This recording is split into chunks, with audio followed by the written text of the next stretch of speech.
So recap of some of the experimental results. Again, the slide should be already there. So if you check the slide for day 2, these heuristics and the biases, towards the end, there should be updated slides with the slide number 47 and onward. So here, you see 3 questions that you have answered during the experiment. So this is a very famous test called cognitive reflection test. It measures your tendency to use system 1 versus system 2. And so these are not that difficult questions, but it's very easy to get them wrong. So let's look at these questions. A monitor and a keyboard cost $350 in total. The monitor costs $300 more than the keyboard. How much does the keyboard cost? I mean, an intuitive answer would be 50, I guess. But the actual correct number is 25. It's not a difficult question. It should be easy to answer. But if you do not use a system 2, it's very easy to go towards this intuitive answer 50 and to get it wrong. So in our class, 70% answered 50, 21% answered 25, and there are some other numbers, maybe by error. Right? Now the next one, it takes 10 computers 10 minutes to run 10 simulations. How many minutes does it take 200 computers to run 200 simulations? Of course, it's 200, right? That's the intuitive answer by system 1, but that's not the correct answer. Think about it. It's not that difficult, but it does take some time thinking.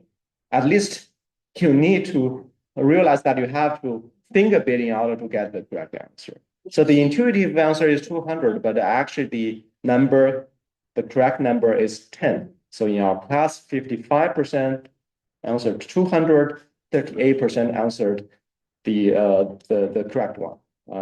And now the last, in a lake, there is a patch of lily pads. Every day the patch doubles in size. If it takes 36 days for the patch to cover the entire lake, how long would it take for the patch to cover half of the lake? Of course, it should be 18. But the correct answer is 35, right? So this is exponential growth. That means every day it doubled. So actually 1 day ahead of time, before, it covered half of the path of the pond. So 36 of you answered this intuitive but wrong answer, and 34 of you get this correct. Right? So, sorry. That's 30% for me. That would be other numbers. I mean, so 30 or 25, maybe they did not understand the question or made an error by typing the number. So you see, these are not add up to 100% for all these 3 questions. But these are the 2 modal answers that occur most frequently.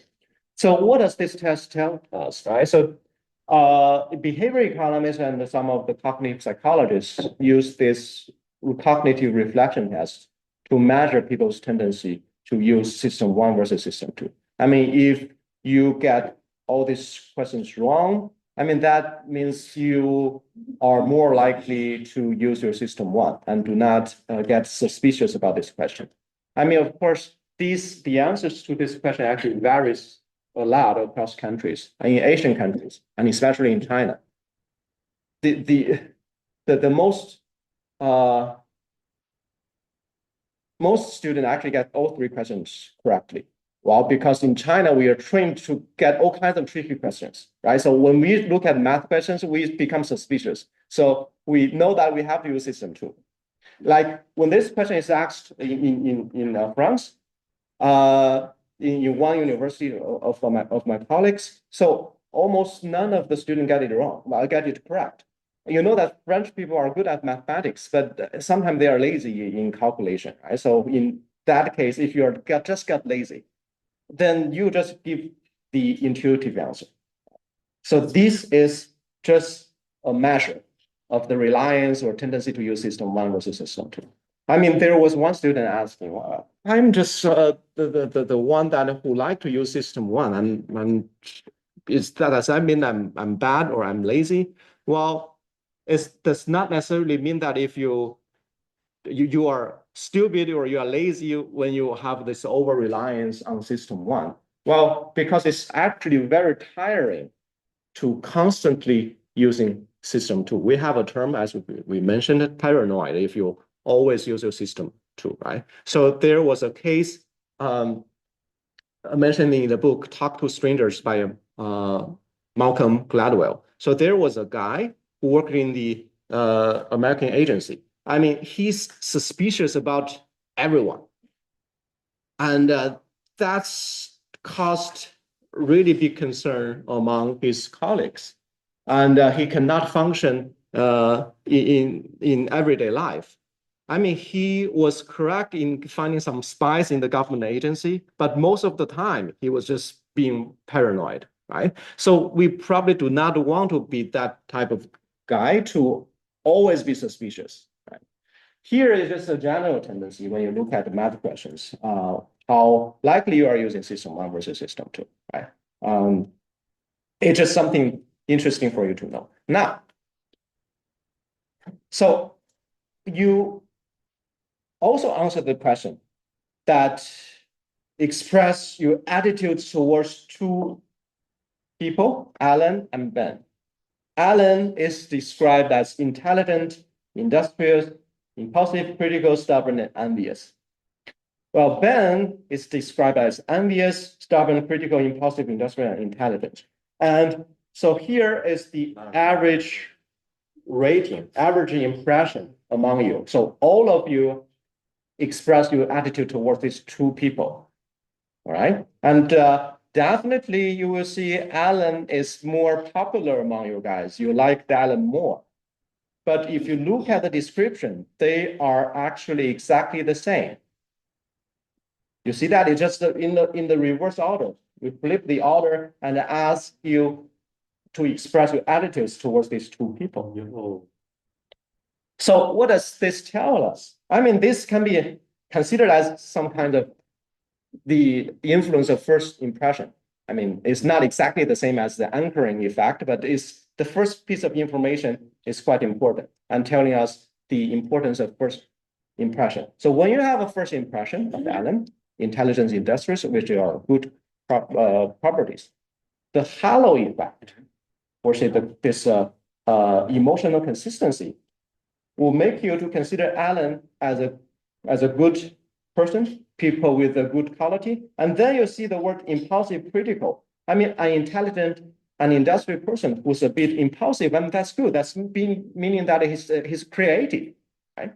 So that's why this first piece of information would actually lead to a good impression, even though there are some bad qualities towards his personality. Well, for Ben, I mean, you have already the first impression that he's envious and stubborn, and also critical impulsive, and then being industrious, being intelligent, what is use of that, right? If you're a bad person, if you're intelligent, you may do a bigger harm to the society. So that's why you are more likely to have a bad impression towards them. That is the so-called halo effect.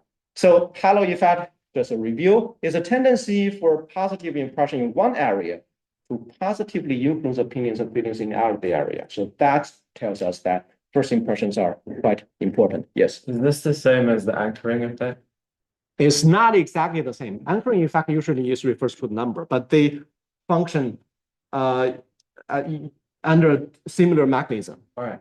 Right? Yeah. So anchoring effect is that you have the initial information, and then you use that information as the important anchor, as the important reference, and then you adjust based on this reference, and the adjustment is usually insufficient. But here it's more like you have the first piece of information, and all the later information you get, you consider them should be consistent with the first piece of information, right? So one is you have the first piece of information and then insufficient adjustment. Here, once you have an impression, all the other piece of information, you will try to adapt that to your first impression. It's like you can be considered this as confirmation bias. You have the prior belief that Alan is a good guy, and all the other information come into it supporting your belief. Yeah. Right. Yeah. So it works under similar mechanism, but it's not exactly the same as anchoring effect. All right, I can see the confirmation bias. Yeah. Now, yes. It is similar with framing effect.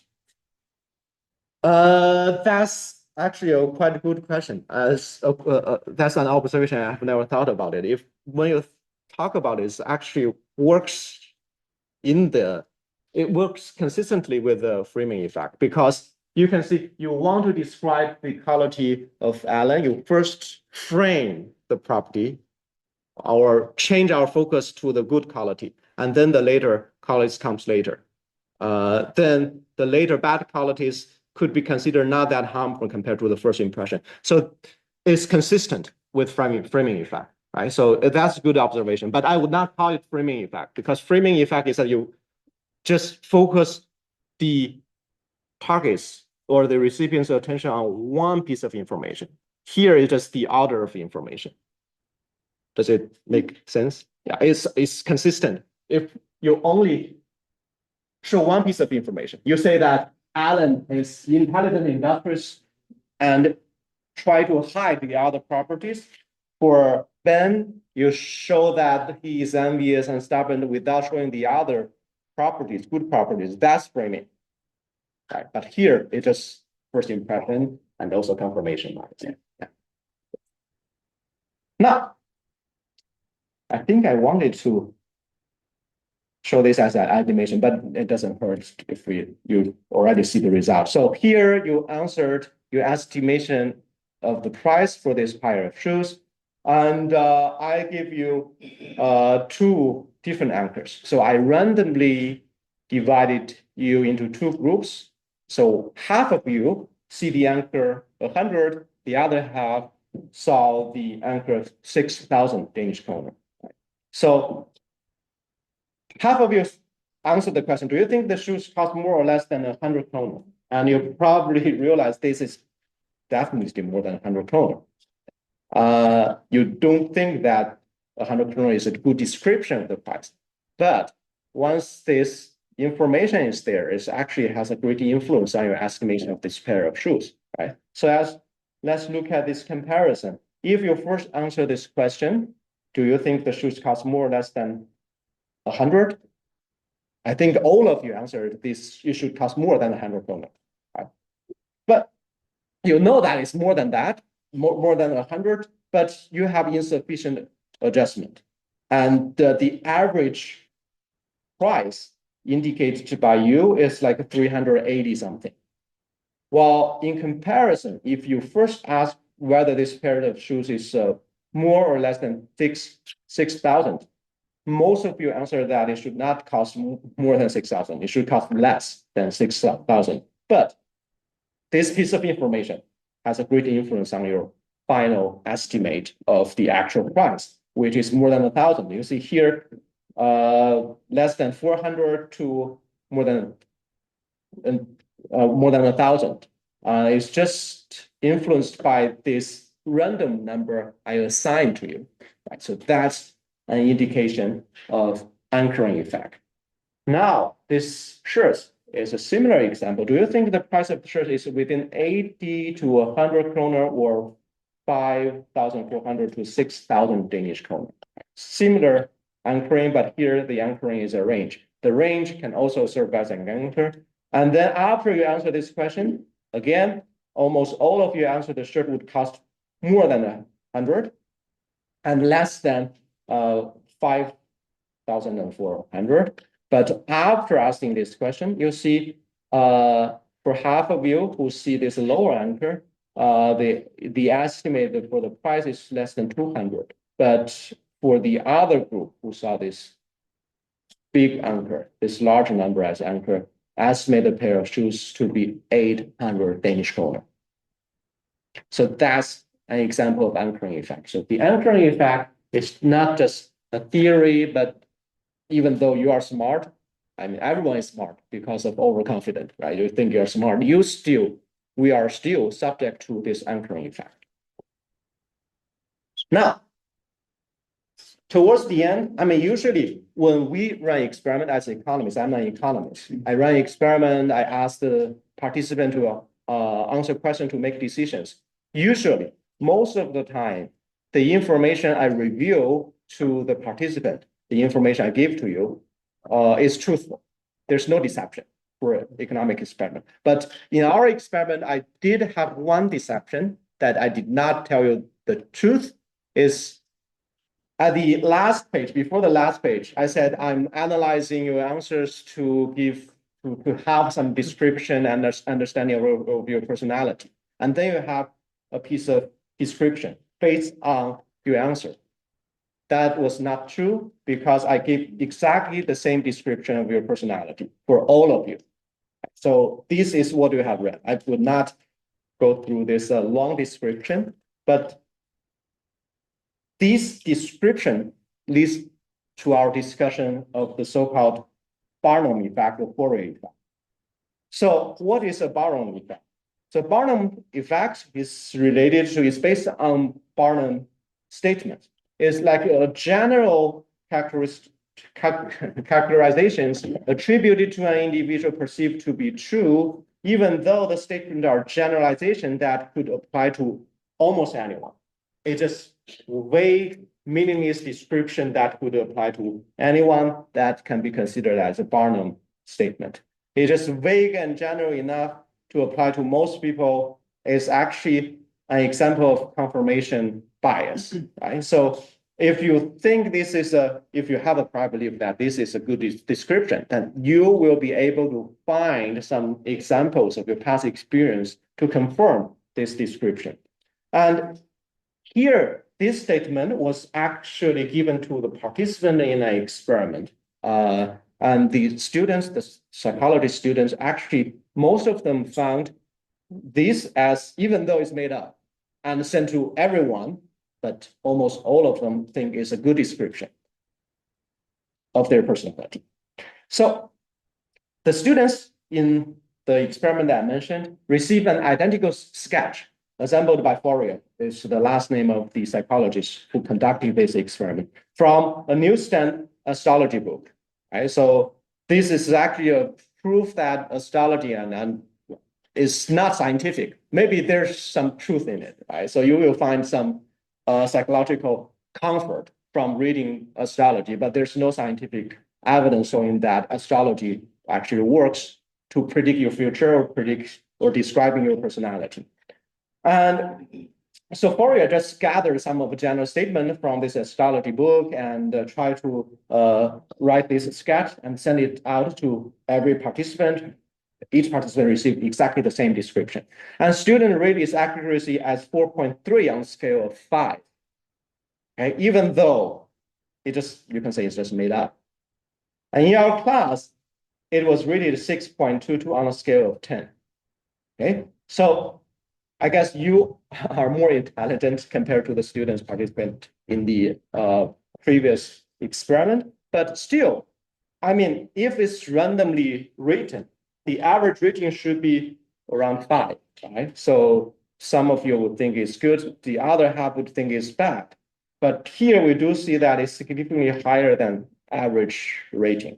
So meaning that a significant number of you would think it's a good description. Now, the last experiment that I want to describe, this might be related to persuasion. So you were also asked to indicate your willingness to pay for sets of dinnerware. Right? So here is a description.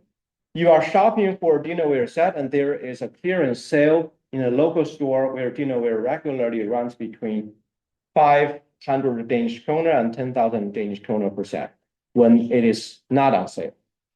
And now, what is the maximum price you are willing to pay for the sets of dinnerware? So half of you see this set, the other half see this set. And you will definitely see here, this 40-piece dinnerware set, it contains more bowls, more dinnerware. So so the top three type of dinnerware, this dinner plates, bowls and dessert plates, they are exactly the same. So you will think this one definitely worth more than this set, right? But if I present this set separately for different group of people, most of the time, the people who are presented with this 24 piece of dinnerware, they are intact, they're good quality. They will indicate a higher evaluation compared to this set. Why is this the case? Because here we do have some dinnerware, the cups are broken. When you see something broken in this set, that lowers your impression of the whole set. Okay. So in this experiment, you were randomly divided into three groups. One group you'll see both set. And when you see both set, your evaluation is rational, right? So we will see the willingness to pay for the 40 piece is definitely significantly higher than 24 piece. But for the other two groups who were presented this separately, we will see for this 40-piece dinnerware set with some broken cups, the willingness to pay is 492, while for the other is 513. Okay, the difference is not that great. I would say that it's actually difficult to run experiment like this with international students because you are more heterogeneous, you have different background, you have a different understanding of Danish kroner. If I run this experiment in the behavioral economics class with all Danish students, the effect is more obvious. But even among our group of students, we do see people evaluate this 24-piece dinnerware set higher than the 40-piece. What does this tell us? Well, this is telling us one important property of system one that we have not covered. So let me ask you another question. So here we have a group of lines, right? So what is the average length of the lines? I mean, for a system one, it's not that difficult to have an understanding or imagination of the average length. But if I ask you another question, what is the total length of the lines? It will be very difficult for you to have an estimate because our system one is good at estimating the average, very bad at estimating the sum. System one represents categories by a prototype or set of typical examples. So it deals well with the average, but poorly with sums. So this is the so-called dilution effect. Why this 40 piece of dinnerware, which definitely worth more in value, is considered as worse compared to 24-piece dinnerware with all good quality. Well, this represents how system one works. So this is called the dilution effect. The presence of less relevant or non-diagnostic information weakens the impact of more relevant or diagnostic information.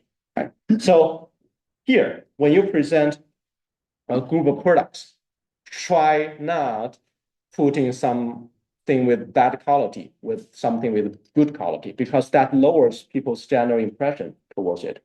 And in terms of persuasion, when you are trying to convince people, it is actually better to present one good reasons rather than one good reason combined with two mediocre or one bad reasons, right? Because this group of reasons may make your argument less convincing because people judge the validity of your argument by the average soundness of each argument, of each reason or each evidence. Right? So they do not consider the combination of one good and one bad justification better than one good. So that is the so-called dilution effect. So what we could learn from this experiment and apply it to persuasion is that it's always better to present fewer number of good justification rather than a large number of justification with some of the justification not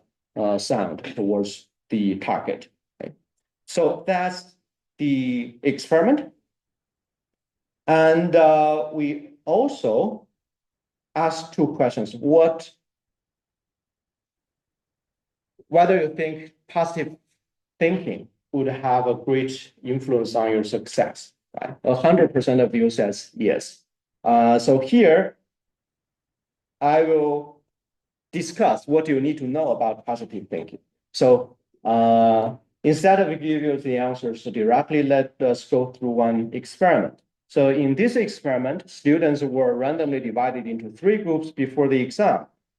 One would be asked to visualize, to visualize how great to score highly on the exam. So this can be considered as having positive thinking, right, or visualization.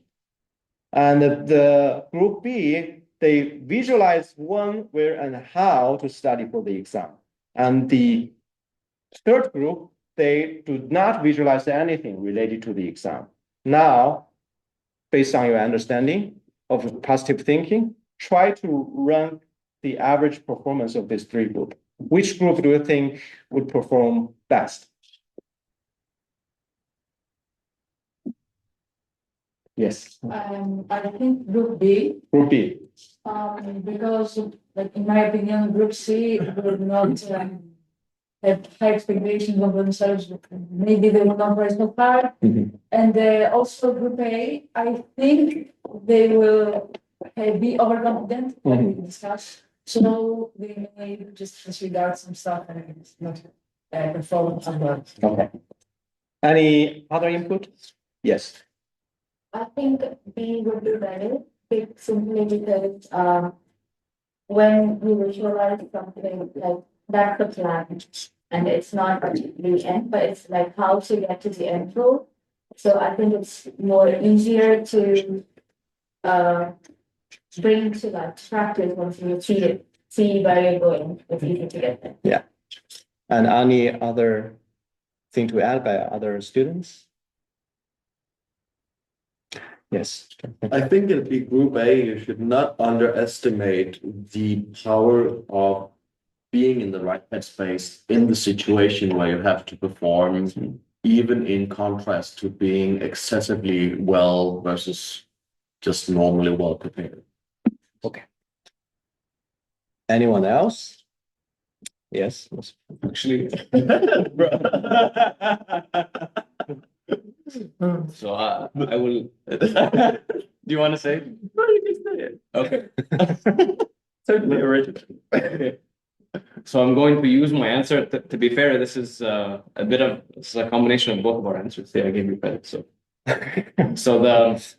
So I'm going to use this answer by illustrating a Danish story from Hans Christian Andersen, where it's about the lady who carries all the eggs in like one basket on her head. So I'll say that it combines both A and B, where the lady is also she's assimilating A, where she's imagining about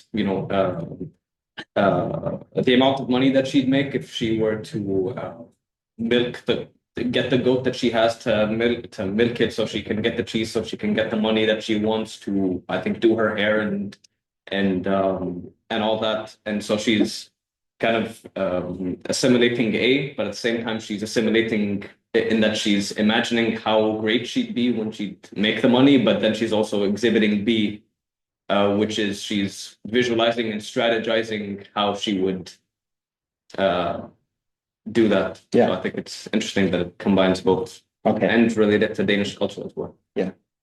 It's very good storytelling, even though you didn't answer my question at all. So which one do you think?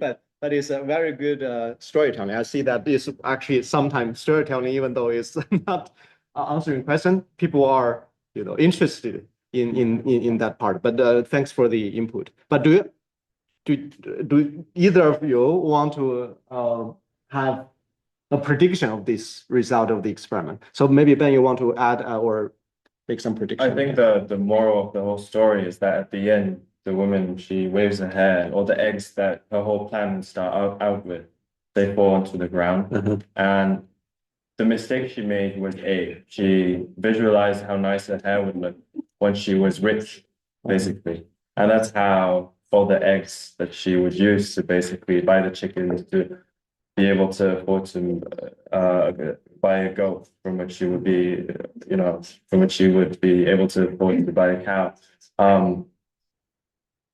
That whole process was that was a good process, like thinking about how you would do it, the strategization. But the very end, she visualized the outcome of, having nice hair, and then all the eggs fell onto the ground, and that was A.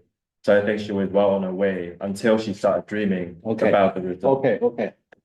So I guess I failed to capture the essence of your storytelling is that B is important, but A could be harmful. Yes. Yeah, so I guess that's a very good story consistent with the results.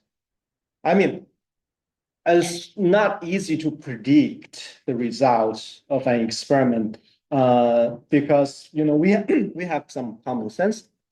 We have the folk wisdom, which might not be consistent with the actuality, with the truth, right? So for many years, I know there was a popular book of The Secret, and there was even a movie about this with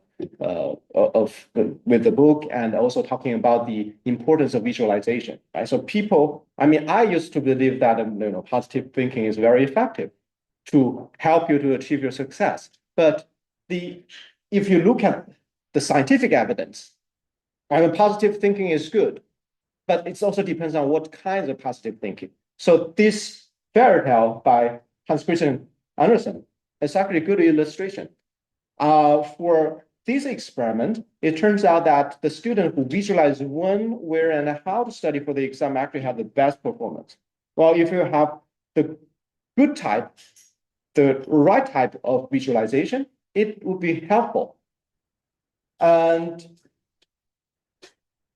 on the other hand, if you have the wrong type of visualization, you visualize how great to score highly on the exam. This type of positive thinking does not help, but it's actually even harmful. Compared to not visualizing at all, only visualizing that you are achieving the good outcome does not help, because here it will probably make you overconfident and do not realize the obstacles. Right? On the other hand, if you visualize when, where, and how to study for the exam, it forces you to think about the obstacles that you might face, right? So if you think about when, you need to specify some time, whether it will be contradicting with the other plans. All these things would help you to make plans. So in one word, positive thinking can be quite useful to achieve your success, but it also depends on what type of positive thinking. Okay. Any other comments?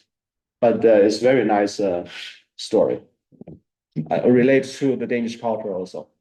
It's a fairy tale I didn't know actually. Oh, yeah.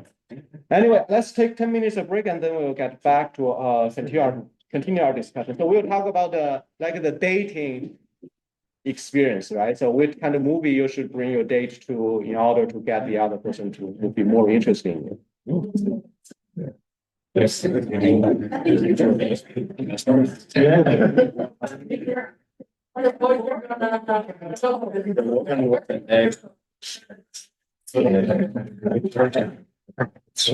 the woman with the egg related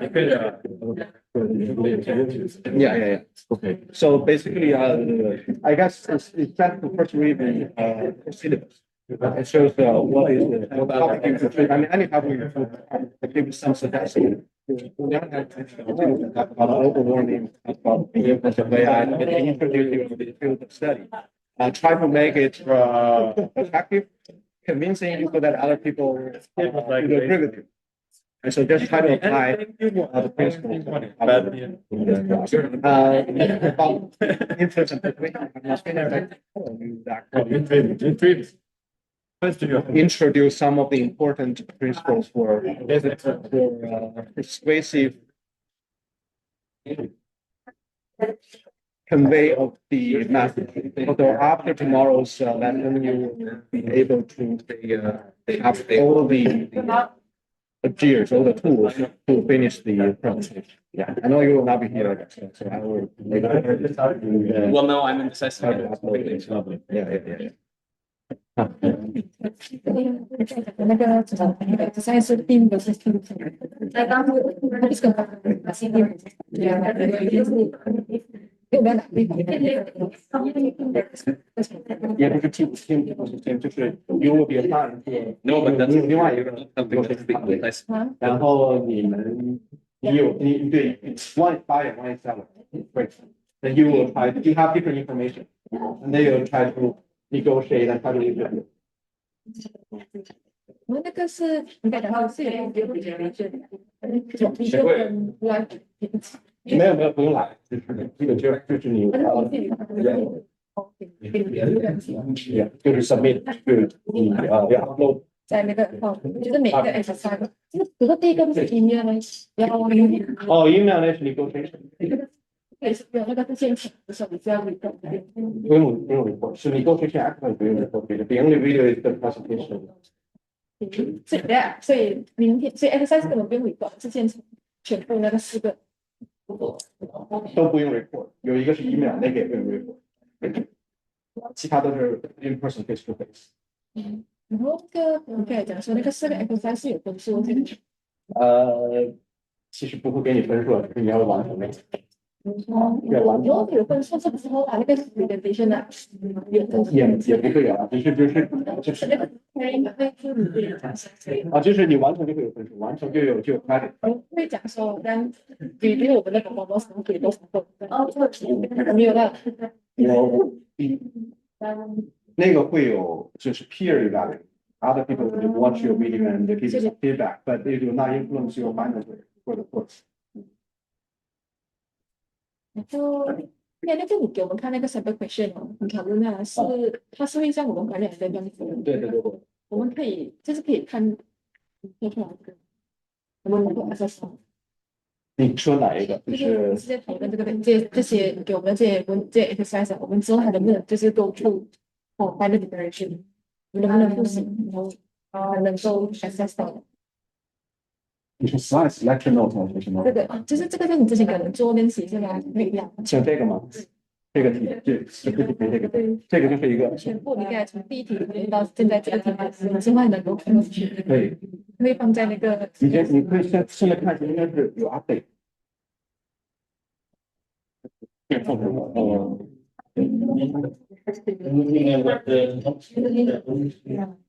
因为刚 post 的时候，周一 post 那个不好，应该是讲了或者不好。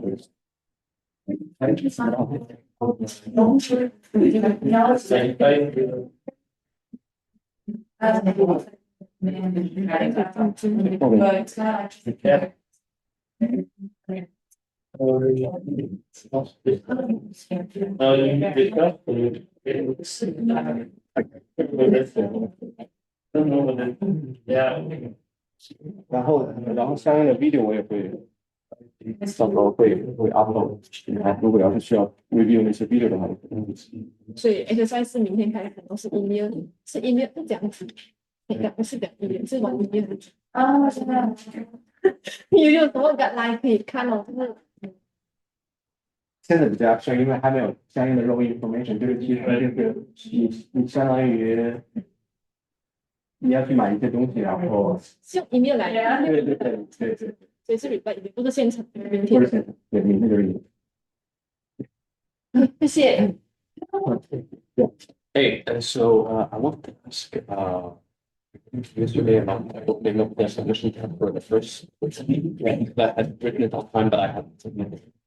So I was wondering, should I send you an email about this? Okay, but I sent you the deadline, but you didn't send it. You didn't submit. So if you didn't submit, you can submit.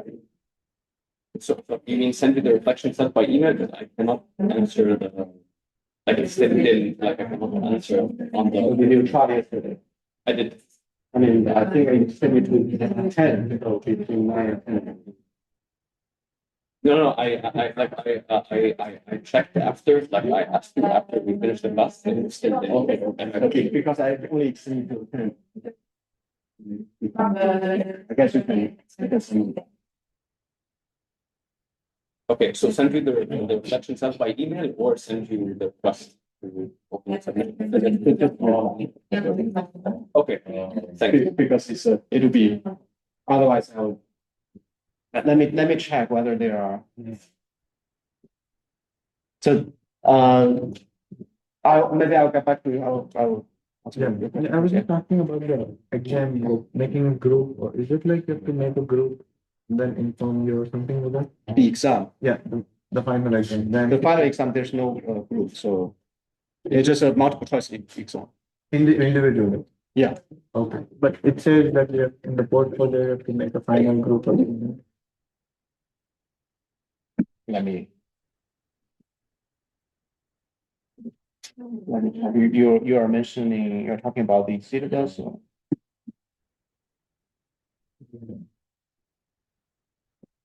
It's learning. Oh, it's learning.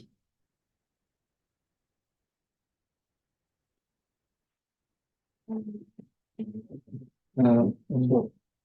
in the final exam, you sent email about your exam, schedule.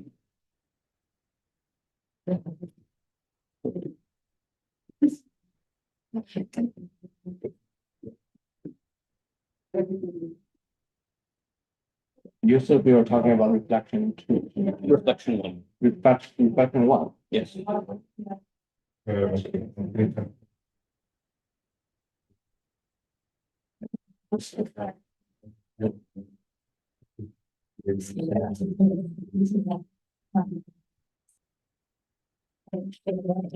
And the others you have already submitted? Yes, That's correct. okay, so. I mean. Yeah, it's annoying because the system submission system is not the best one. I see. I'll extend this.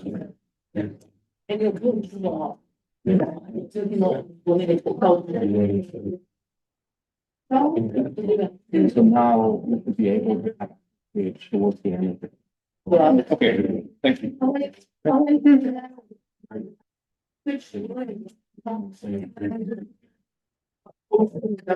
I think there's something. We were sent email like 2 days ago, you can click on that link and. Yeah, I guess there's some mistake made by the secretary, like I need to form. Eight.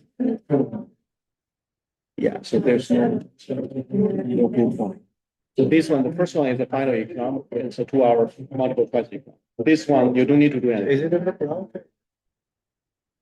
This is, you will probably receive the email about the information. So it will be in a classroom, campus, but the exact location will be shown on.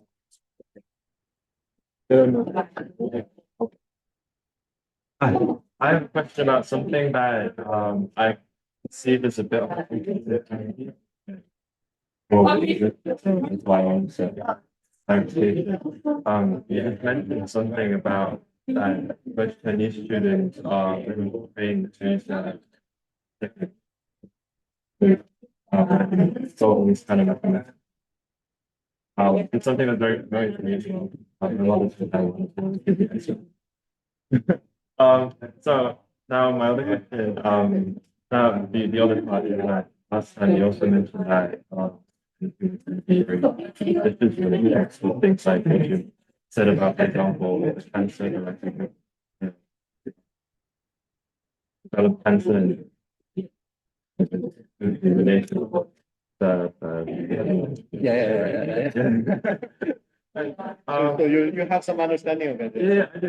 But then my question is why do any people intended for these kind of superstitions. Okay, that's a good. Can we maybe come back to the question afterwards because Yes, of the course. session should be started. All right. So we are not conflicting, but we'll talk about it. So actually, yeah, just come to it later because I will try to make this. Okay. The answer to the question. Yeah.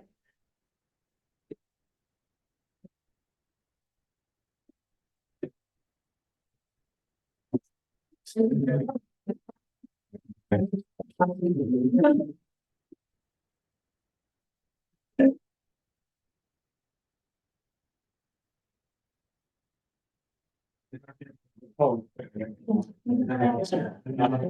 Are we gonna find So, it's great. because it's just in second. Well, it's already all very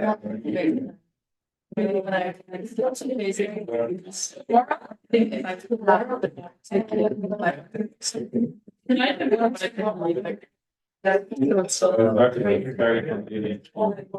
Yeah. Always like. Yeah. I'd actually just play, but I love that. So a lot of people they tend to drive it's all the time. It's so they have like another form of stimulation to keep themselves focused on whatever they do. There was some time. That's not headache. I was doing this all the time. That's a bit different. Right?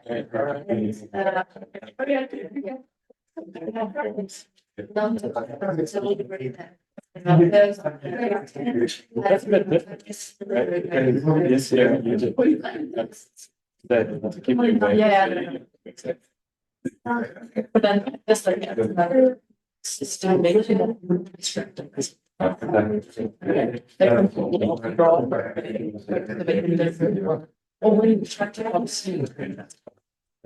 Okay, so now I finally managed to make this this voting system work.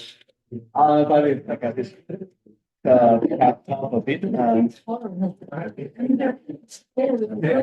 I don't just. Boring with it. So it's like so here is your answers from day one actually. The modal answer is actually from the movie. There's actually a good reason towards that. It's actually interesting that the second most popular answer is horror movie. And you probably now understand the reason behind choosing a horror movie. Do you? Can you relate anything we have covered to this yes, first here? Yes, I guess, and then the mistake of the identification of the route of the also. Yeah. The one of the right to take over the route could be a reason. Yeah. Being in a situation where different type of tenants feeling mix up, there might be some kind of duplicity or misidentification of the origin. Yeah. Of where you think. Cool. And I think anything to add to this is the same? Yeah. Yeah. So that's the misattribution of arousal, right? So because when you watch a horror movie, you get a high blood pressure, you get excited, but at the same time, you have your date by your side. It's hard for your system want to distinguish whether this physiological response is because of the movie or because of the date. So it can have this misattribution. So showing that horror movie can be a good choice, right? Yes. I also think that if you watch a horror movie, or it doesn't need to be a horror movie, more like a thriller, so that you're a bit more alert, and that makes you more willing to start conversation, like you're more pumped to start conversations and like talk, rather than I think if you watch like a slower movie, I think it would be, especially if you're seeing someone for the first time, I think it'll be a bit more quiet. Yeah. And slower. Yeah. Your system is like. Yeah. That's actually a very good other reason for choosing a horror movie, right? So you have some topic to talk about because on the first date, especially for some introvert people, I'm introvert, so sometimes I don't know what to talk about.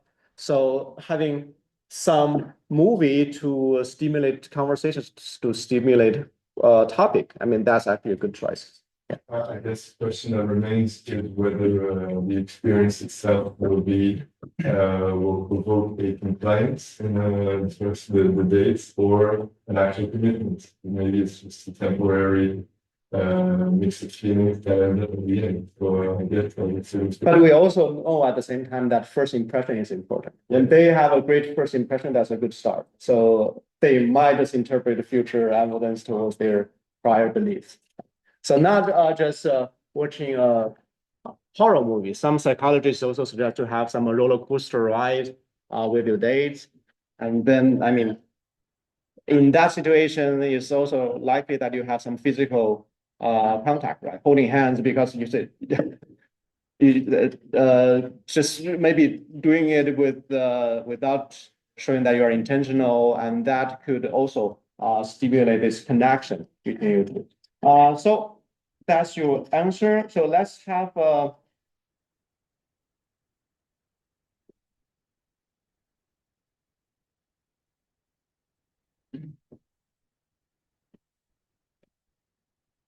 but among these, I don't think horror movie would be a good one, right? So when you are bored with something, I mean, it may also have to stimulate some conversation. You are so bored that you have to talk to each other. I mean, in that sense, it may be good. Animated movie feels something that, or comedy movie feels something pleasant. I mean, this pleasant feeling can be conveyed to people around you. So there's no right or wrong answer in this choice. It just want you to think, right? To at least to give you some evidence from what we learned. Horror movie could be a good choice. Romantic movie, I mean, this one could be using this social influence. If you see the romantic movie, the couples there having good relationship with each other, I mean, you may have a natural tendency to copy them, to imitate from this social influence. Now, let's finish our discussion of this positive thinking. So we have mentioned that positive thinking does work, but it also depends on what type of positive thinking. Visualizing achieving your goal may give you a good mood. That's the common positive thinking most people understand. But this type of positive thinking is not that helpful and sometimes even harmful to your success. It does not help and may likely harm your goal achievement. But in contrast, visualizing the process of goal achievement and the overcome of obstacles help. Why it helps? Well, mentally rehearsing a situation helps us perform better when we encounter that situation in the physical environment, right? I remember watching the movie The Secret, and you see that a lot of athletes, I mean, including the athletes in the Olympics, they actually using visualization when they are not practicing, exercising, they actually using visualization. I mean, for the field and track, when they before they actually did this competition, I mean, a lot of them, they were taught to have this visualization, right? This would help. Mentally rehearsing would help. But just thinking about that, you will be the gold medal winner. That might give you overconfident, but it will also divert you from the potential obstacles and also prevent you from implementing the step that would eventually lead to your success. So this positive thinking has its foundational priming effect. Right? Thinking about the determination of other successful people, this can keep you motivated. So when we talk about priming effect, the ultimate priming effect is probably your life narrative. Your life narrative plays an important role in your life. So you may think that you are a hero. I mean, if you consider yourself as a hero, this great priming effect would help you to overcome the obstacles, because whenever you encounter some difficulties, some obstacles, some failures, but at the same time, you think you are the hero, you will consider all the obstacles would be the process, the necessary process to build up your character that eventually lead you to the success. On the other hand, if you are thinking that you are just the victim, you are left out by the society, and whenever you encounter something make you unhappy or you encounter some difficulties, failures, you will think that it's just unfair. Life is just unfair to you, and you will actually fall into this desperation without doing anything to change the situation. So this left narrative is a quite important priming effect. I would argue that is the most important priming effect in your life. So here is a book by Joseph Campbell. It's just the name is The Hero with Thousand Faces. So Joseph Campbell is a mythologist. He studies mythology, myth across all cultures. And he actually found that all the heroes across the culture would actually go through some difficulties and change their character, right? So we will talk about this idea of the journey of a hero again when we talk about persuasion tomorrow. But when you consider yourself as a hero, I mean, this can be considered as a priming effect. I mean, this can be considered as a positive thinking. So if you believe you are a hero, then all the difficulties that you face, you will not consider it as an issue, as a problem, but as the stepstone to your success. So that's all you need to know about positive thinking. Okay. So much about the working of system one. Before we start our discussion of the principles of influence, anyone want to share what you have written in your reflection? Anything that you think is interesting to inspire us?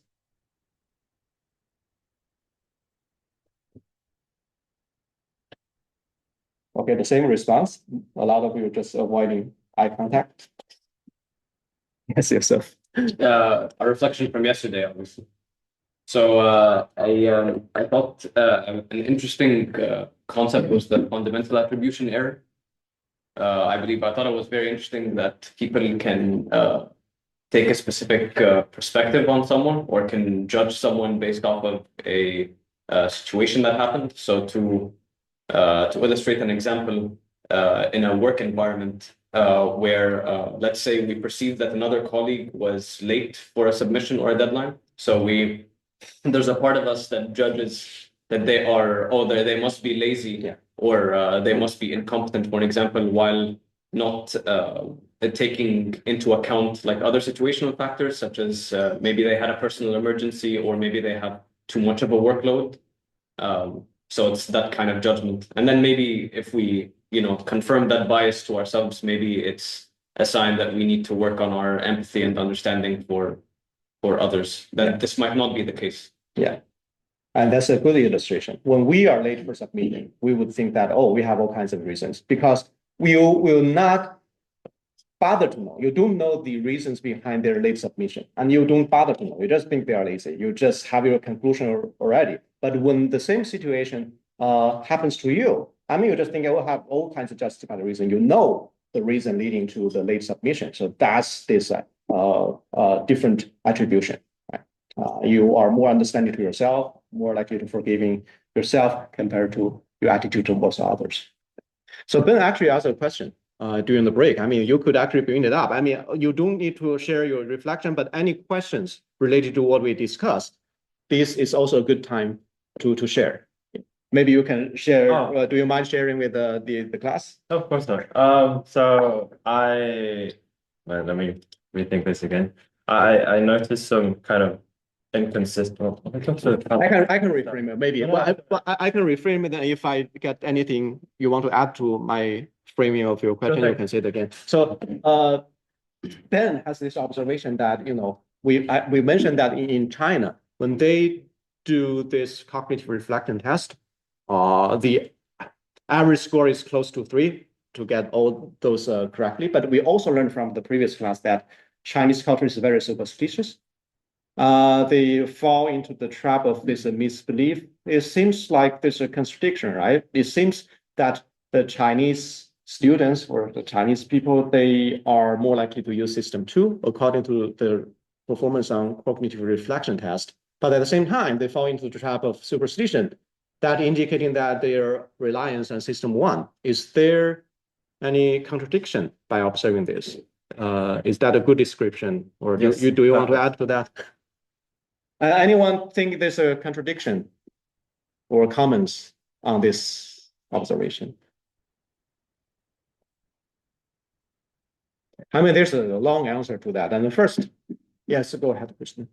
Yeah. Well, I think because, well, culturally, how, whether it's like East Asians or Industrial Asians too. So, I think it's quite similar how, regarding like how it's a community and how, people, so for example, I've grown up to always listening to the X and Y is doing this. So you should also, like, that is the norm. Because somebody else in that community, I think a lot of Asian cultures are like that. And I think because it is so innate and the norm, it's like sort of 50-50.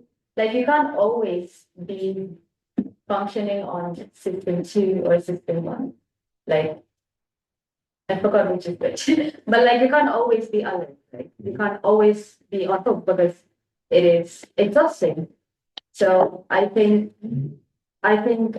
for Asians, while academically or when at work, career-wise, they are quite logical with like other things that are susceptible to doing what others are doing because then it makes it like divided back. Yeah.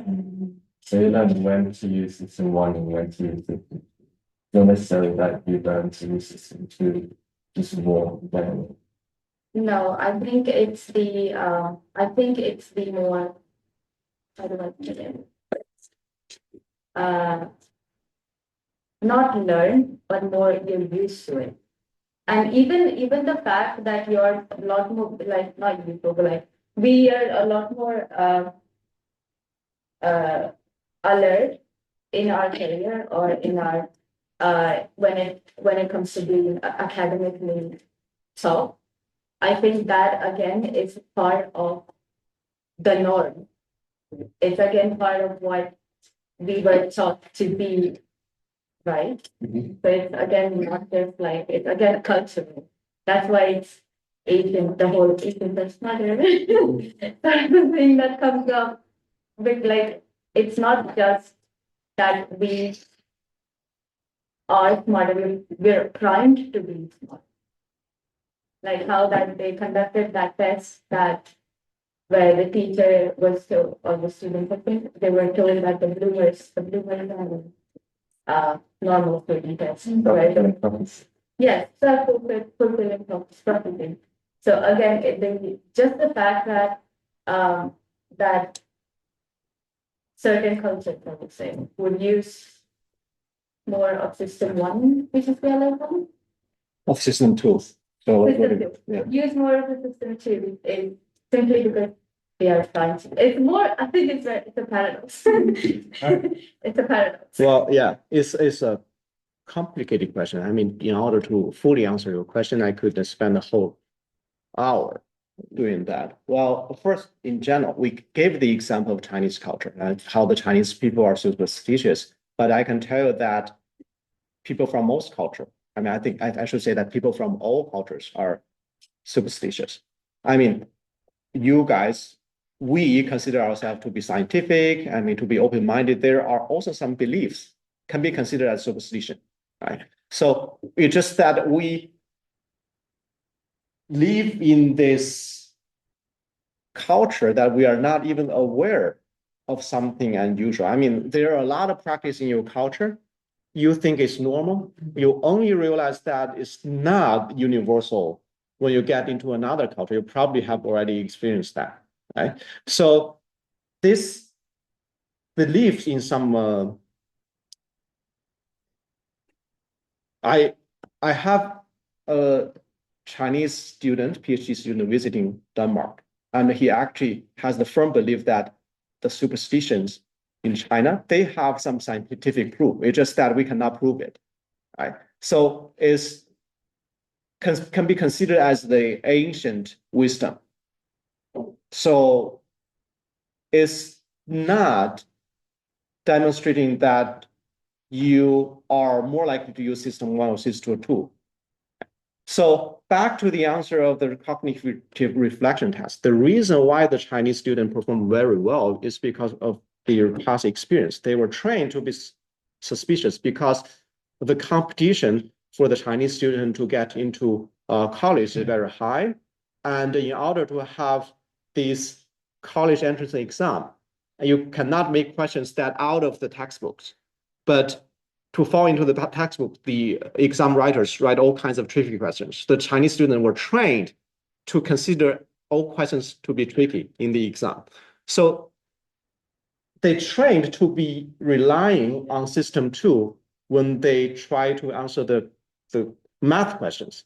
But that's not an indicator of their reliance on system 1 or system 2 in general, right? So the cognitive reflection test can be used to test your tendency to use system 1 or in the specific exam question or specific math questions, but it might not be a good measure in general. Right? So it seems to be contradicting with each other, but it's not. So that's a short answer, but I hope it's satisfactory, but we can have more time to discuss this if you want. Oh, it does make a whole lot more sense now. Thank you. So Jonathan has a question or comment? Not at all. Okay. Okay, thanks for sharing. And I think that's we finished all the discussion about heuristic and bias and the working of system 1. Now we can continue to our discussion of principles of influence. Okay, so before starting our discussion, a question for you. Which of the following situations can cause another person to like you more? Just choose one. Which one you think is most effective? Do him a favor. Do a favor to his friend. Let him do you a favor, or let his friend do you a favor. All these questions, all these answers have some justification, have some reason behind it, but we'll discuss scientifically based on previous study, which one is most effective. Now, here you will answer another question. Which picture do you like better? The picture has not shown to you yet. You will be able to answer using the same page, I guess. So I will show you the picture soon. I saw a typo here. The picture is spelled not correctly. Now here, you see these two photos are the same. Just you do not need to observe this in detail. Just use your feelings. Which one do you prefer? Slightly prefer than the other. The same person. This you can tell. You probably can tell this. It does. Oh. Oh, it is. Yes. There. Oh, Now it does. Okay. So I cannot switch then. can you show the picture again? Sure. Okay. Just form your answer. You do not need to think. It's just your preference. It's not right or wrong. Okay. 5 seconds. 1, 2, 3, 4, 5. Okay, I think everyone has come to this question. It's almost half and half. So I will tell you the rationale behind this question. For a class that you only met me for a short period of time, it usually does not work. But we will talk about the principles behind the question. Right? So today we will talk about the 7 principles of influence. So it's mainly based on this book by Robert Cialdini. So we'll talk about the fixed action patterns and how we could learn from it to understand the principles of influence. And then we will introduce 7 principles of influence formulated by Bob Cialdini. So to understand the principles of influence, it helps to understand some of the animal behavior. So here is the story of turkeys. So for mother turkey, a polecat is a natural enemy because the polecat would just come and grab this baby turkey and eat them as food, right? So that's why the mother turkey will try to protect their babies, and whenever they identify a polecat, they will be alert and they try to attack this polecat so that they will not harm their baby. So if we get a stuffed polecat, right? So it's can be considered as a model. It's just not a real polecat, but it looked like a polecat. And the turkey mother would immediately attack this, right? However, an interesting phenomenon is that when we have a stuffed polecat here with a recorder inside playing the chip chip sound of a baby turkey, and the mother would gather it under her, try to protect her. Well, it seems that the mother turkey is responding to the chip chip sound and disregard the fact that what is under her is a polecat can be considered as or seen as a natural enemy. And when the recorder was turned off, the polecat model again drew a vicious attack. But when it come back playing this chip chip sound, the mother would just gather it again, trying to protect this model, this stuffed polecat. So what is this telling us? It seems that the turkey mother is ignoring all other features of their baby turkey, but just responding to one feature, the trigger feature, which is the chip chip sound. Right? And this is the so-called fixed action pattern. It's just a sequence of behavior that occur in the same order when encountering a trigger feature. Right? For the mother turkey, the trigger feature is the chip chip sound. And when she hears the chip chip sound, she will try to protect the object, supposedly the baby turkey, that giving out this chip chip sound. So that's this fixed action pattern. And it seems that when we talk about the fixed action pattern, the person or the animal in this case, they will ignore most of the features, but only focus on the trigger feature. So here is another example. You know, this robin has this red breast feature, and this red breast feature will trigger male robin's territorial defense. So they will try to defend their territory. And when they identify other robin with this red breast feather, you know, they will try to fight, get ready to fight. And similarly, for this blue breast feathers, there's a blue throats. They also, when they identify this blue breast feather of other male robin, they will try to get defensive. And it's actually interesting again.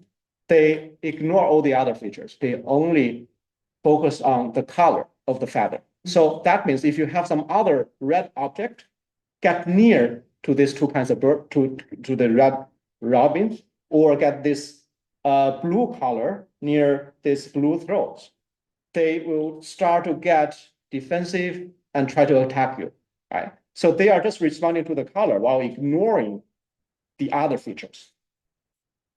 And here is another interesting example of this herring gull.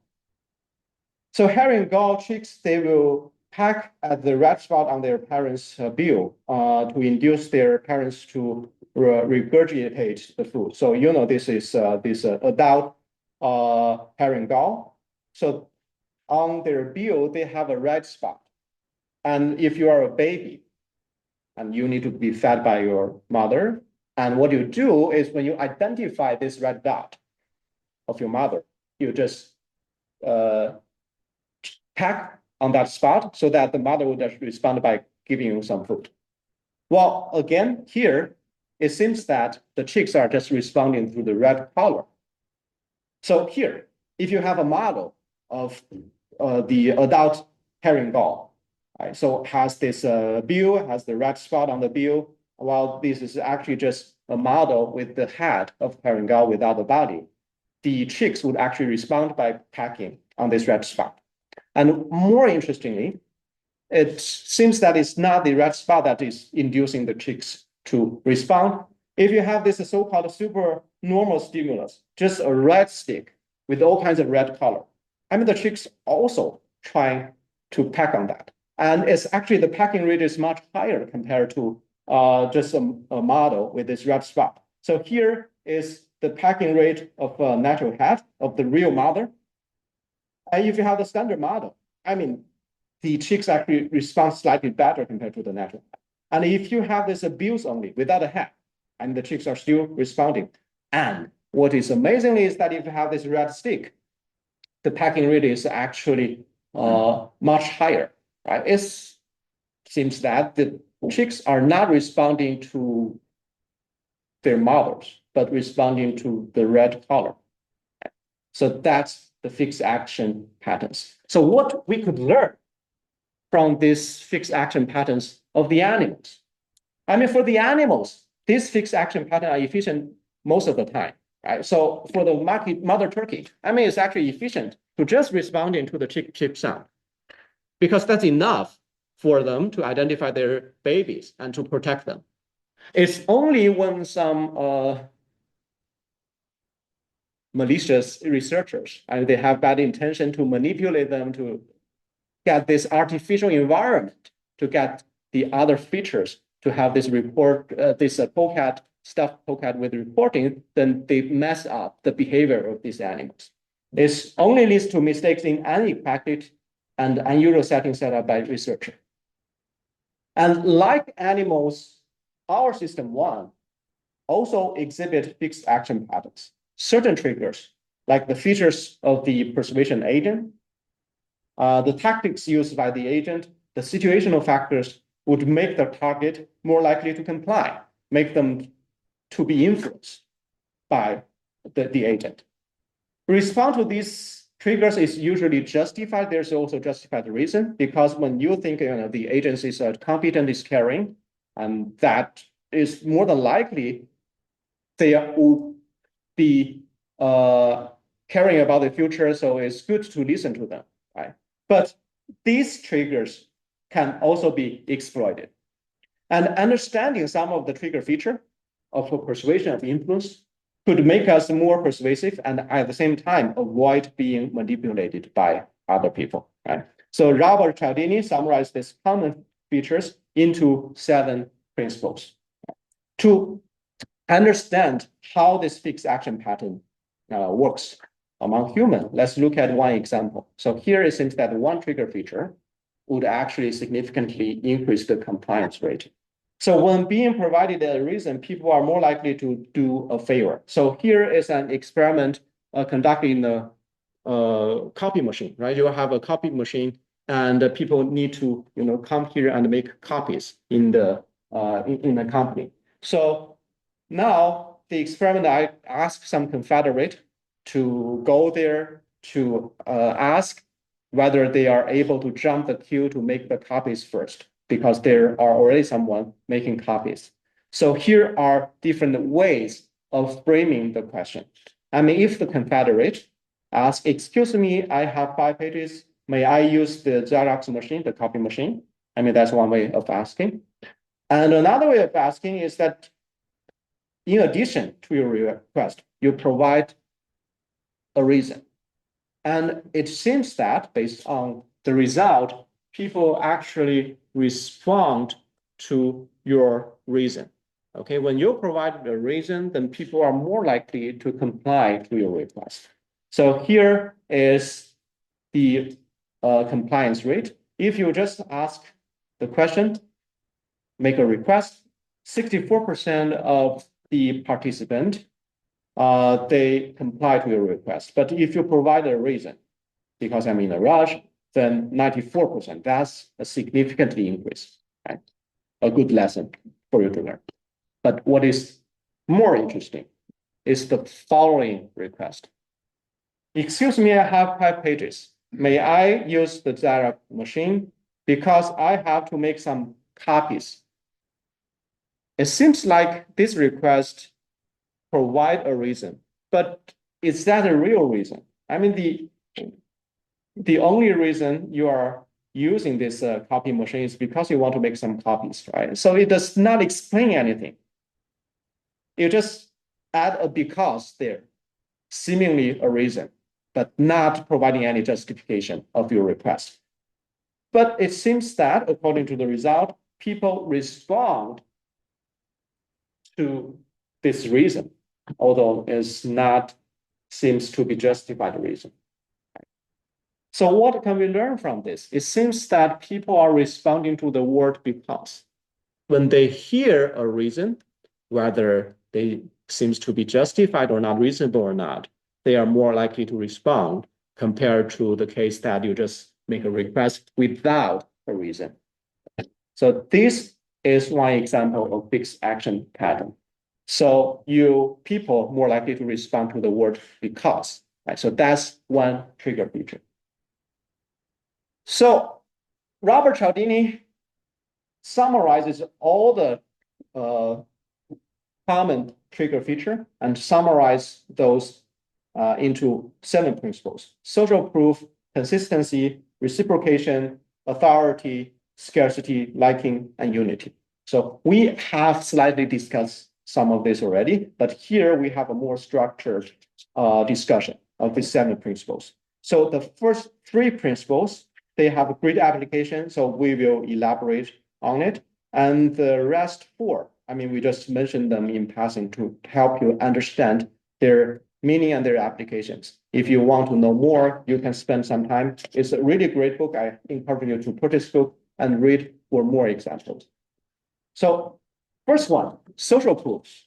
So this is the most influential principle of influence. As we have mentioned in the previous class, people are social animals. That means that we will be influenced by others, consciously or unconsciously. So talking about social proof, then we need to introduce the idea of conformity. Conformity is a change in a person's behavior or opinions as a result of real or imagined pressure from others. So here the word imagined is a quite interesting one. So you do not need to face the real pressure. The imagined pressure can also force you or push you to change your behavior or change your opinions.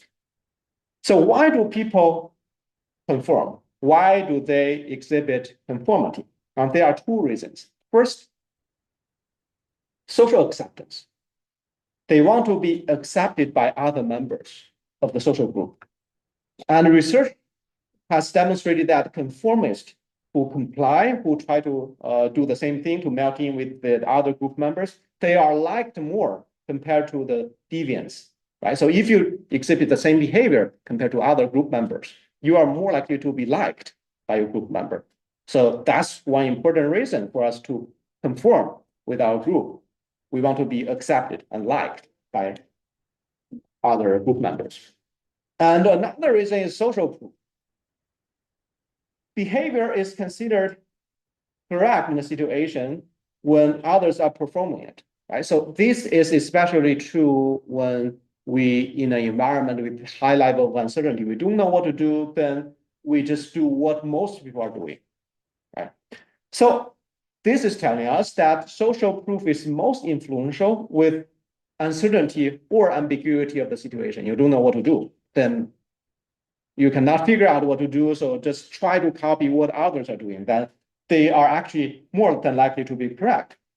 And also, it's more influential when the target is more similar to the other group members. So the similarity between others and oneself is another factor that determines the effectiveness and the power of social group, right?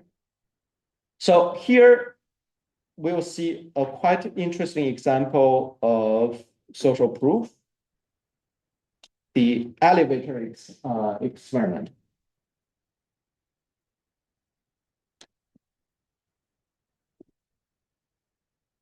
I think everyone has the experience of getting into an elevator.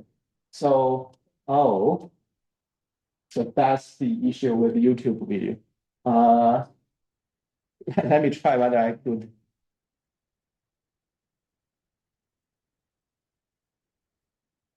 Try to find another version. So here is the original version.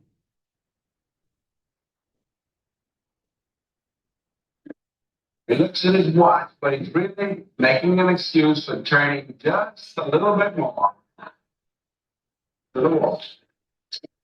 Now we'll try it once again. Here's the candy subject. Here comes the candy count stamp. 3 of them at least.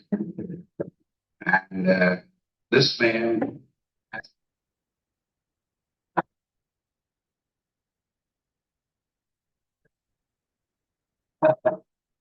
is a fella with his hat on in the oven. First, he makes a full turn to the rear, and Charlie closes the door. A moment later, they open the door. Everybody's changed positions.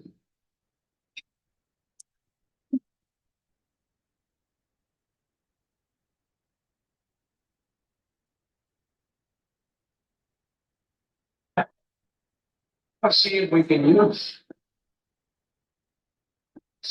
use group pressure for some good. And I'm Charlie Signal. Everybody turns forward. Notice they take off their hats. So it has a low resolution, but did you see the point? I saw, yes. I remember another one interesting experiment like this, but it was with children, like 10 children, usual group. 9 of them know what is going on, one didn't. They were given with white ball or something like this. 9 children said that it's black, and the 10th said that it's black as well, but like he saw that it's actually white. So that's a good experiment, and we will see a similar experiment, a classic experiment called the Ash conformity experiment in the next slide. It's very similar to what you have described, and it's in in here this elevator experiment. I mean, you may think that this will not happen to you.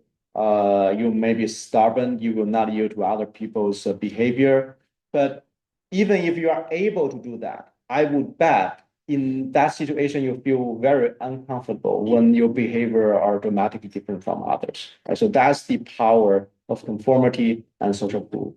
And back to the conformity among the children that has been observed, here is another experiment demonstrating the power of conformity. So which of the 3 lines on the right has the same length as the one on the left? So the participant of the experiment were just answering the simple question. It should be obvious in this question, the correct answer should be C. Okay, as long as you don't have any eye problem, you should be able very easy to identify C is the correct answer. Now, this is a very simple question, but the trick of this question is that among these 5 participants, 4 of them are Confederate. They know that they are in the experiment, they are hired by the experimenter, and only the last one is the actual participant. So what the experimenter did is just show a series of questions like this. Right? You have A, B, C, and then choose one that is consistent with the length shown in the candidate. And the participant, including the Confederate, they one by one give out their answer. I'm in the first several questions, all of them give the correct answer because it seems very simple. And then suddenly, the 4 Confederate who give out their answers in front of the true participant give the wrong answer. For example, in here, the Confederate just say B is the correct answer. And then what would happen? 37% of response conform to the actors, the Confederates incorrect answer. Right? It's not 100% because people would think it's obvious, right? But it's amazing to see 37% just reported the obviously incorrect answer. So that is the power of conformity. Yes. Throwing in another, I'd say, Emerson reference, the Emperor's New Clothes. Yeah. I'm proving it. It's the same, right? Because the king conformed to everyone who's in it. Who says that? It's nice. I think it's yeah, it's a good illustration. I'm thinking the difference between the situation here, there, you don't want to appear stupid also. Right, so there is also a lie or deception involved in the whole scheme. But social pressure is definitely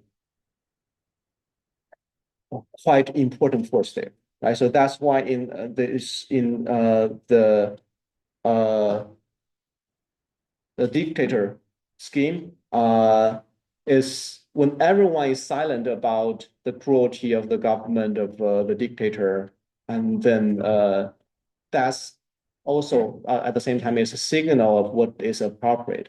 So other people, when even though they are not satisfied with what is going on, they just keep silent.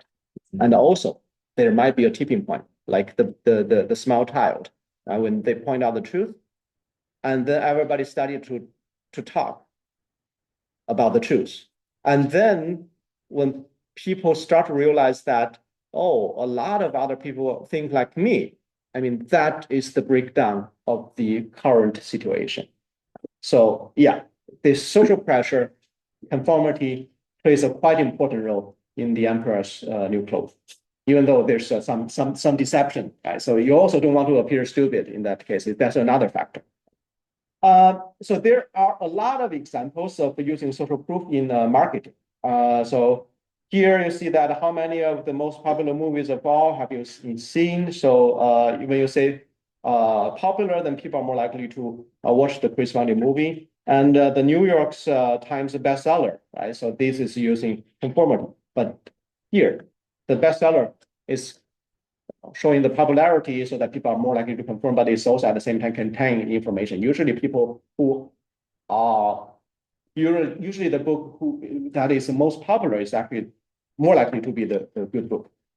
And also Billboard's the Hot 100, and also here is another advertisement campaign, just one of the 50 billion Americans who invest in US saving bonds. So that's a resort to the influence of conformity, right? So there's an interesting experiment showing the popularity of the songs, right? So you randomly pick two songs and you just give some boost towards one song, and you randomly give a boost to one song. So you have a large number of the pairs of songs, and it turns out that the one with the initial boost, they become much more popular compared to the other song. Right? So because the initial popularity would lead to more people to get in, and then it has this positive circle, positive cycle, and then it attracts more. So that's the working of this conformity and the snowballing effect. So here, the shopping cart now you see everywhere in the supermarket, but when it was first introduced, it had a hard time to be used by the potential shoppers, right? So the shopping cart was invented by Sylvan Goldman because psychologically, when you have a small basket and when you fill up the basket, you have the tendency to stop buying. Well, that's not what the supermarket wants, right? You want them to purchase a large amount of food so to earn a high profit from the sales. So once the cart was introduced, was invented, the customers did not feel comfortable to use it, right? So they are accustomed to use the shopping basket. It seems weird to use this shopping cart. And what the supermarket did, the inventor did is to hire good-looking models to shop the store, pushing the cart with them. And then the other customer, they start to copy the models. And when there's enough number of shoppers using the shopping cart, and the other consumers just start to use it, and it generates this popularity. Okay, so that's how conformity and social proof can be used in marketing and into the promotion of certain products. And social nudge is one example of social proof. So, energy conservation is quite important for the protection of our environment, right? So after the Ukraine war, this energy crisis make us realize how important energy is. But this energy conservation, I mean, is important, but there are still rooms for us to improve, always room for us to improve. So here is a study to demonstrating how to use social nudge to promote the conservation of energy. So basically, what the companies do is just to give these statistics to show, like here, the most important information is here. Here's how you compare to your neighbors. Your consumption is 402 kilowatts hours, and the efficient neighbor is like this, and the average neighbor is like this, right? So given this information, and hopefully this information would help to conserve energy. So it turns out after this information is given, the above average users significantly decrease the energy consumption. However, there's also a boomerang effect.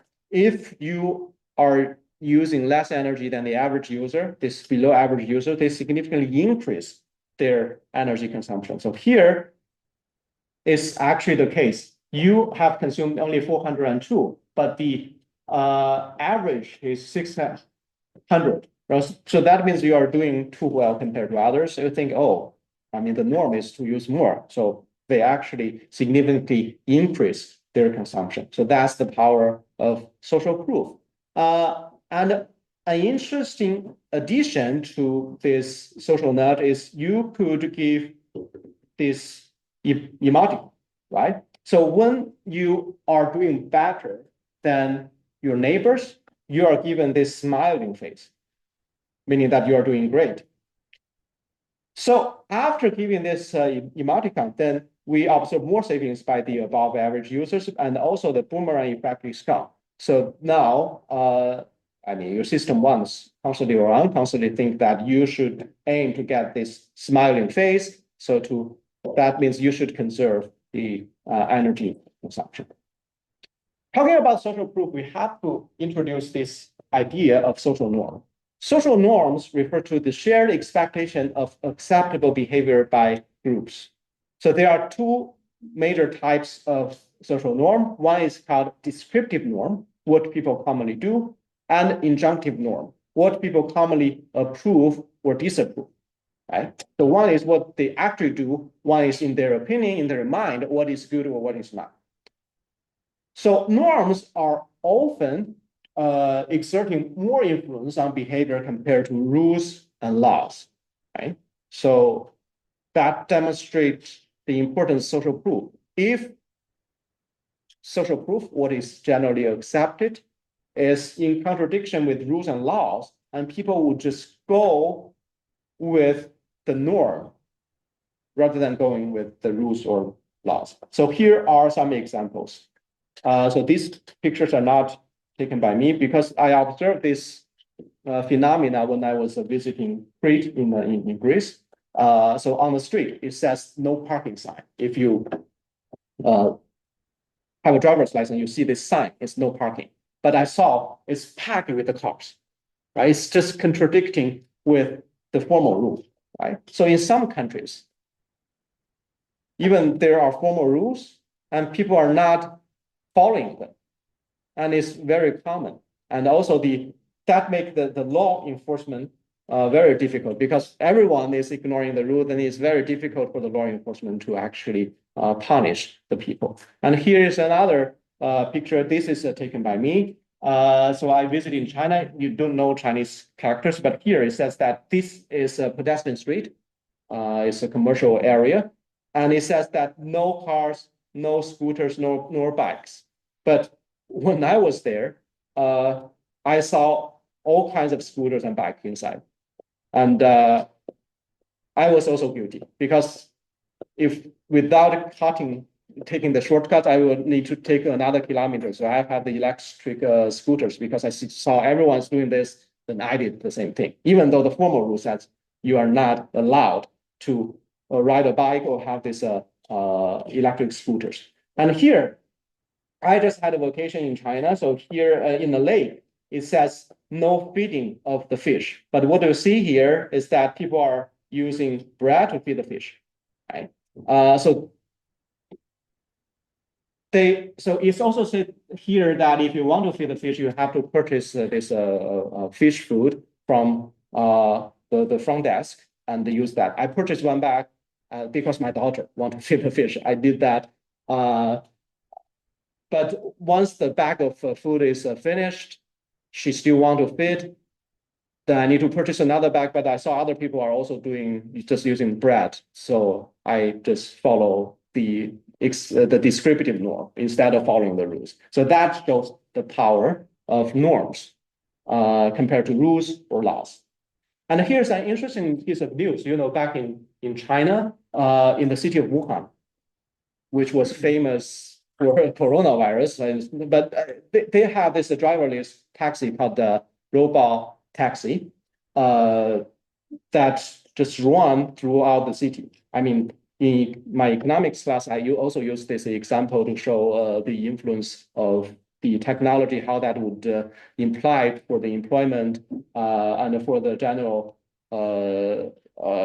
welfare of the society. But here, what I want to point it out is that this taxi is called stupid by local Wuhan people. Why is this the case? Because it just follow all the rules in China. And in China, there's a saying that if you follow all the rules exactly, then you cannot drive, because it's very different in Denmark. So I had a road trip in China, so no one would yield to you, right? So if, for example, if you turn left, you have to wait the people who are going straight by the rule, but none of the cars in China would follow the rule. So I tried to follow the rule, but eventually I was going nowhere. So I started to, follow the cloud and do the same thing. So here is a picture of this driverless taxi, and it was actually from a photo, from a video, and it shows that this car was waiting for other cars to wait for honk when other people show some reckless behavior. But in China, I don't know about other countries, but in China, when they overpass you, they honk at you to remind you. It's actually written in this driver's manual, right? So when you try to overpass someone, honk a little bit so that other people that you are no overpassing them, so they will be aware. Well, that's very opposite to what we learned in the driver's manual in the United States and in Europe. So that's a quite interesting observation. Now, talking about these two types of norms, injunctive norm and descriptive norm, which is more influential? I mean, first we can conclude that both types of norms are likely to motivate and direct action, primarily when they are focal in attention. But if we have to choose one, which one do you think is more influential towards people's behavior? One is what people think is correct. It's considered as the norm. The other is what people are actually doing. Which one do you think is more influential? Descriptive. I mean, this is actually probably similar to the idea of the norms versus rules, right? So what people are generally doing, I mean, they have more power compared to the established laws or rules. I mean, that's exactly correct.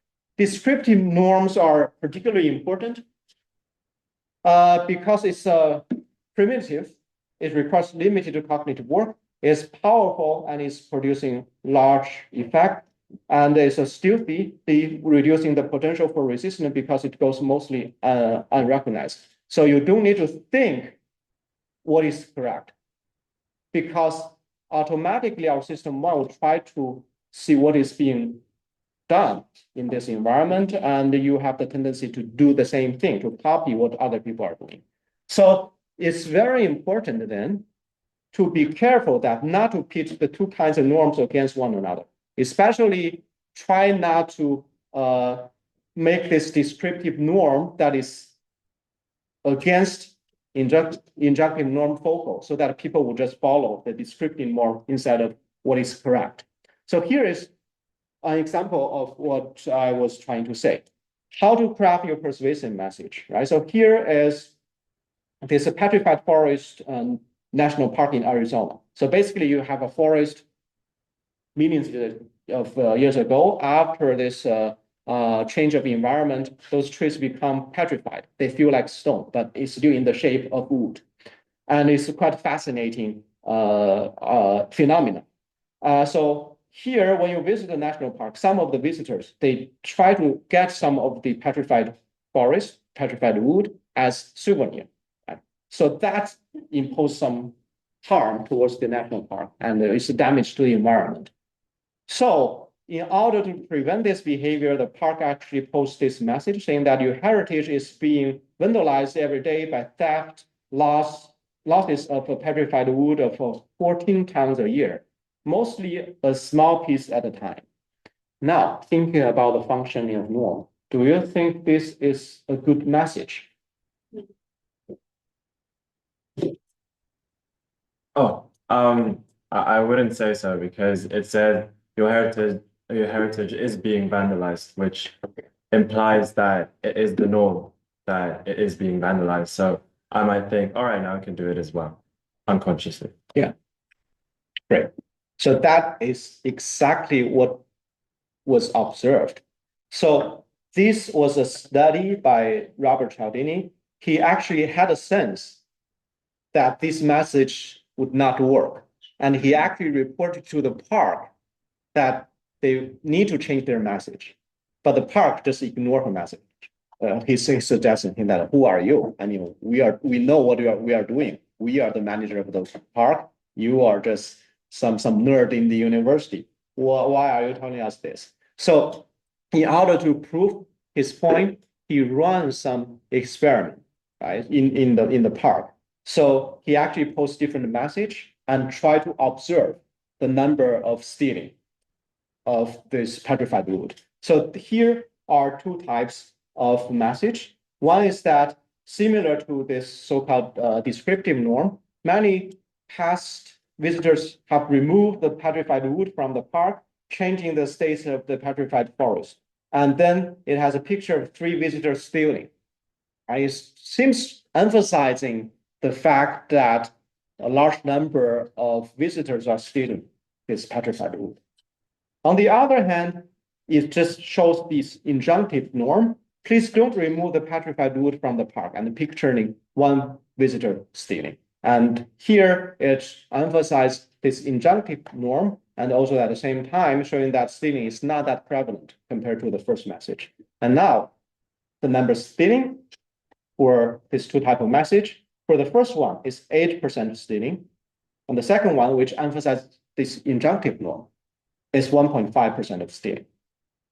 And without any sign, there's only 3% of stealing. So that means showing this message that focus the visitors on the descriptive norm, on what is going on, what is the most popular behavior, that's actually more harmful compared to just showing this injunctive norm.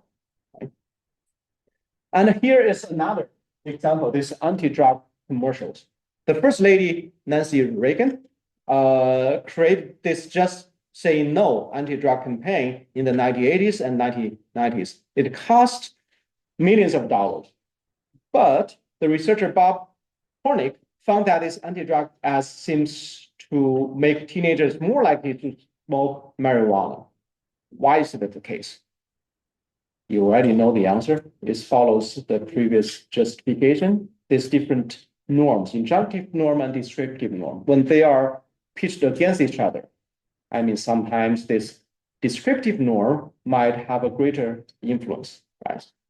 So basically in this campaign, I mean, one of the campaigns is showing a video, right? So it says that a lot of the students at school, they just try to have marijuana.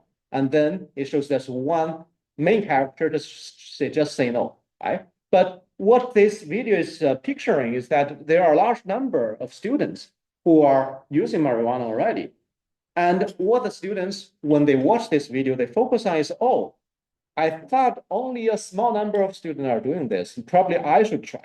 And that's why this campaign has this adverse effect. So that's why you should be very careful about the descriptive norm of your message. Okay. shall we just continue so that we just stop in another 15 minutes? Without any break, is that fine? Okay, so let's just try to finish the second principle, consistency. People have strong desire to be consistent with the previous behavior, right? So consistency is highly valued in society because consistency is associated with rationality, stability, honesty, while inconsistency is considered an undesirable personality trait. So if you still recall the 3 C's of persuasive agents, do you still remember what this is? From the previous lecture?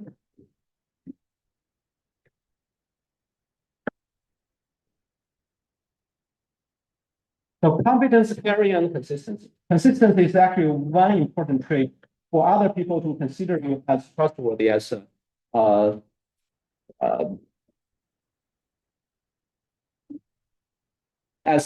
being able to be relied on. So thinking about some of the antagonists in some of the movies, the bad characters.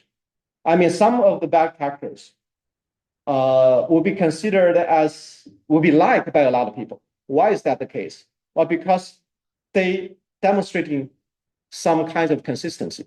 If you are consistently bad and you have your rules, you have your principles, I mean, that's likable character. I mean, the character that is disliked by the audience is the type of person who just, they once think this way and the other day they will just go to another group and fight their previous group, and they do not have this consistent ideology. So those are bad characters, right? So let's look at this interesting video, which is the campaign video used by George W. I'm George W. Bush, and I approve this message. In which direction? So, back then, that was almost 2 decades ago. So George W. Bush was running against John Kerry towards this the president of the United States. And this video actually demonstrating the inconsistency of Kerry to show how incompetent he is as a president. And this was a very effective campaign video. Action would John Kerry lead? Kerry voted for the Iraq War, opposed it, supported it, and now opposes it again. He bragged about voting for the $87 billion to support our troops before he voted against it. He voted for education reform and now opposes it. He claims he's against increasing Medicare premiums, but voted 5 times to do so. John Kerry, whichever way the wind blows. Okay, so now you have a really bad impression towards John Kerry because,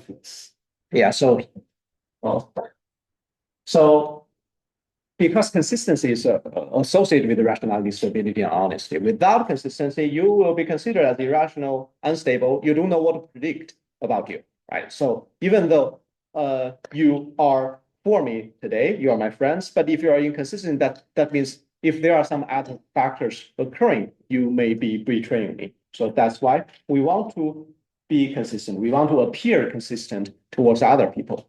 So that's why we usually have this self-justification to maintain our consistency. Self-justification is just the desire to justify our actions, beliefs, and feelings. So in order to understand consistency and self-justification, we need to introduce one important concept in social psychology, which is called cognitive dissonance, and the theory of cognitive dissonance.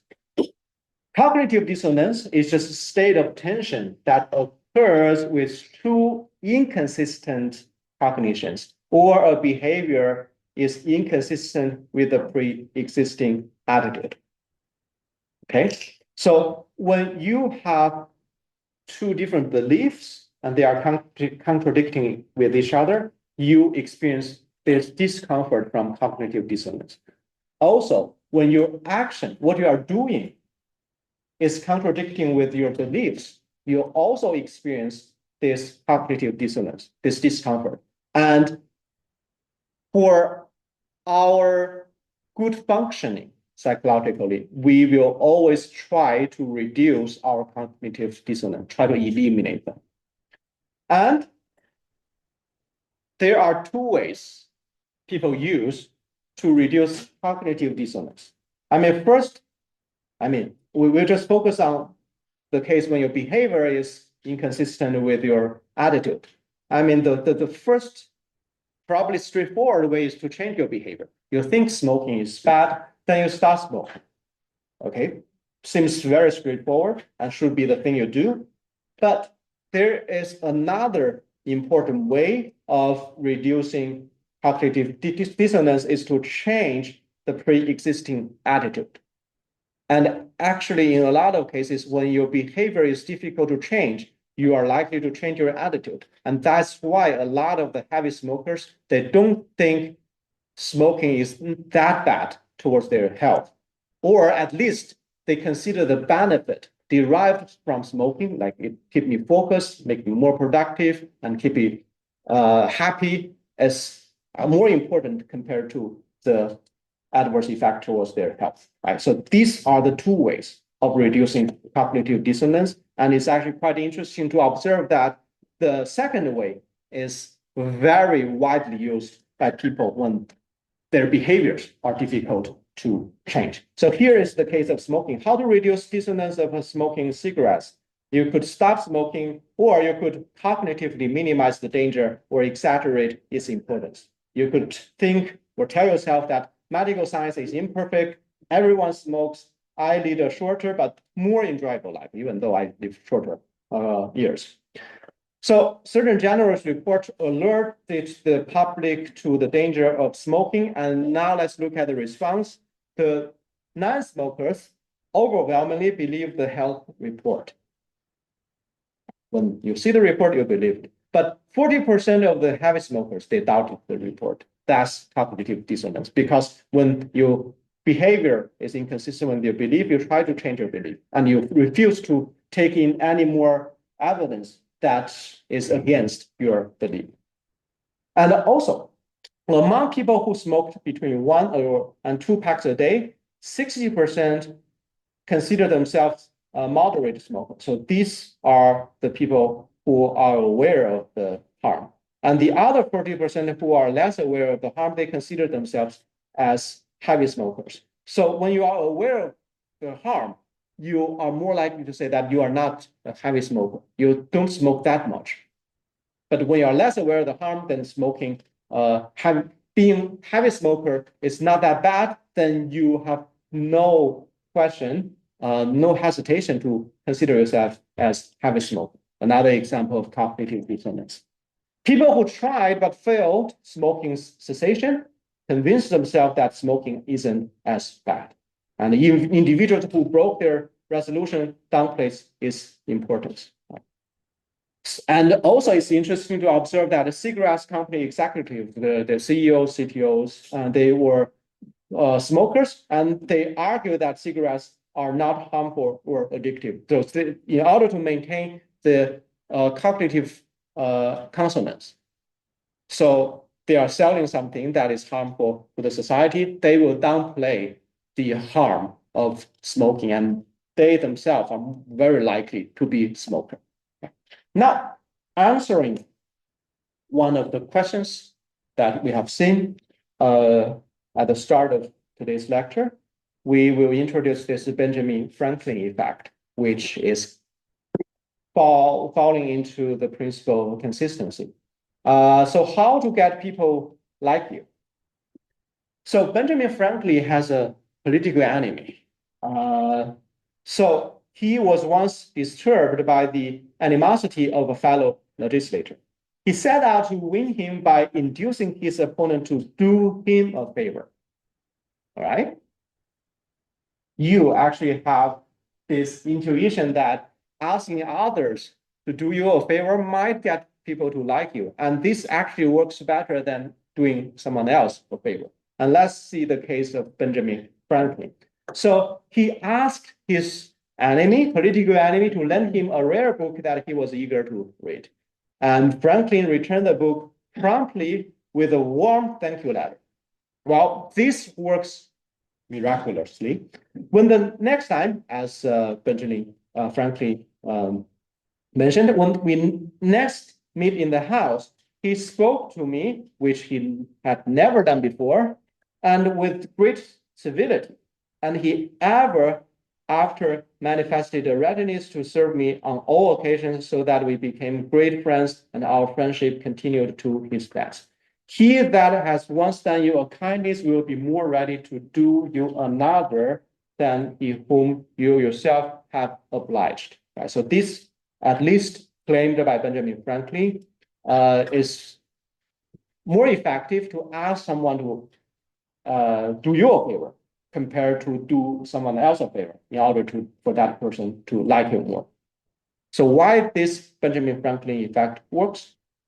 Can anyone explain this using the principle of consistency? Yes. Because people think the value in our effort is a lot bigger than the value of others' effort. So we think about ourselves more and we value ourselves more. So once you're actually putting effort in any kind of connection, you value it more for yourself. And that's actually a problem with, for example, ending long relationships. Because you already put so much effort in it, so you can you want it to continue. It's hard to understand that it's over. Yeah, so some sort of yeah, that's a very great observation, great explanation, and that's actually what I was about to say. The reason why Benjamin Franklin effect would work is because that when you help someone, when you invest time, effort, energy towards someone or some object, you will automatically increase your liking towards that object or that person. Why is that the case? Well, at least you will not dislike that object because that is contradicting with the value of your time, right? So if you are helping an enemy, that means you're stupid, right? So why any smart people would help their enemy? So in order to reduce this cognitive dissonance, you can either stop helping your enemy or change your perception. Oh, he's probably not my enemy. He's a nice person. I just have some misunderstanding towards him. And that's how this Benjamin Franklin effect works. So cognitive dissonance would work in many ways, like ending bad relationship is a good illustration of the bad consequences of cognitive dissonance. So when you have invested so much time towards a partner, a potential partner, even though there are a lot of evidence demonstrating that you are not suitable for each other because of your previous investment, it's very difficult for you to break up with the relationship because that would cause a huge cognitive dissonance. The huge investment that you have done, and you are showing that the other person is not suitable for you, then that shows that you are probably not that rational, not probably a sign of being stupid, right? And also, it's quite interesting to observe that when for two products, if you spend a huge amount of money on one product compared to the exact product with a lower amount of money, you will be more likely to like the product that you spend a high amount of money, right? Because the investment, if you have done and you don't like the product, that would cause some cognitive dissonance. Why in the world you want to spend a huge amount of money on the product that you don't like? Then you have to change your attitude that you probably like it. And then you will pay more attention to the good features of the object, reinforce your liking towards this product. So that's the principle of cognitive dissonance and the Benjamin Franklin effect. And here is an illustration, an experiment illustrating Benjamin Franklin effect. So basically the experiment went like this. A group of participants, they come into the lab and they were asked to finish a quiz and they will give some reward, like $10 as the reward for participation in the quiz. And then, depending on the condition, the participants were requested to maybe voluntarily donate the money that they earn to the experimenter or to the department. So in condition one, here is favor for the experimenter. So in this condition, the experimenter personally asks the participant to return the money they have won, and citing a shortage of fund and personal need, right? So I run the experiment and then I just went to the participant. Oh, I'm run short of research fund, but I still want to collect more data. Would you be willing to donate some of your money? So that's condition one. And condition two is favor for the psychology department is just a secretary, not the experimenter. After the experiment, they went to the participant saying that the department is short of money. Are you willing to donate some of your earnings? And the third condition is no favor participant will not ask to return the money at all. And the main measurement of the outcome is the ratings of the experimenter, right? So higher score means that the experimenter better liked. So when there's no favor, the average liking is like between 5 or 6. When the participants were asked to do a favor for the psychology department, I mean, the liking is lower because after participating in the experiment, they were supposed to earn money, but they feel obliged to donate money. They did not earn the money that they were supposed to earn. But what is interesting is this, when the experimenter personally asks a favor from the participant, even though they donate the money, they actually have a better level of liking towards the experimenter because of the Benjamin Franklin effect. Okay.